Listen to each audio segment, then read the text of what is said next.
এই যে এই জঙ্গলের মধ্যে আমরা মাছ ধরার জন্য চেষ্টা চালাচ্ছি, মানে ব্যাপক একটা অভিযান চলছে।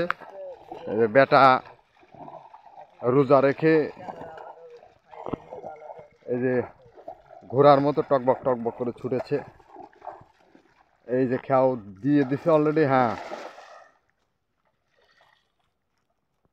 মাছ মনে করো যে জালে উঠে যে লাভ পারে না, দেখা যায় জাল মাল ভাঙে লাগছে, কিন্তু ওইটা ভাঙতেছে না। কারণ হলো পুকুর বড়, তো এই যে বিশাল পুকুর, মাছ মুট ওই মধ্যে।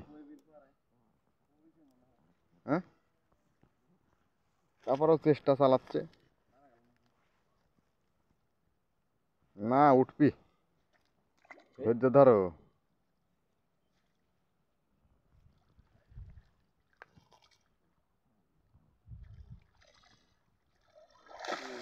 হ্যাঁ, এ বাইরে চলে গেল চলে গেল। এই যে কোনে বাঁধেছি। এটা কি ব্রিগেড না বেটা? তুমি এটা কি ব্রিগেড? হ্যাঁ, মাথা বালি দেখি ব্রিগেড। কতখানি হয়েছে? ও, 800 গ্রাম। কত? 800 গ্রাম পাতলা। কয়কে দিল? এই যে ছাড়ি দেয় ভাই ভিডিও করা। হ্যাঁ, এই যে ছাড়ি দেয় ভাই। এ লাতার এই যে কথা ছাড়ি দেয় ভাই, মধ্যে যাই। দাও, ছেড়ে দাও ওকে, ওকে খাওয়া হবে না। এই যে আমরা খাবো হচ্ছে দেশাল পুঁটি, দেশাল কচা কচা পুঁটি খাবো। এই যে জাপানির যে সাইজ, এই যে রুই, রুই মাছ, এই রুই তাহলে হচ্ছে মুখ বাই করে ভাসে। হ্যাঁ, রুই কত সুন্দর করস হয়ে গেছে।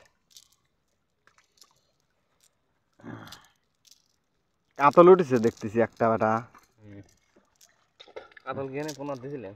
কাতল তো 2-4টি থাকেই। এটা মনে করো যে বড় ব্যবসায়িক, তোমরা পোনার এই জগতের রাজা। এই যে জাপানি টাপানি গুলি খাম হয়ে গেছে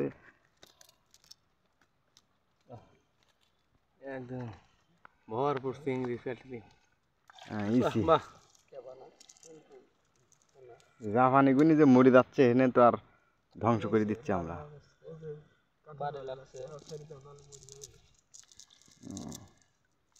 কাতলটা দেখি একটু। কাতল, কাতল কোনে গেল? এই যে কাতল, এটি একদিন 20 কেজি হবে যদি রাখা যায়, বুঝলে? নাহিদ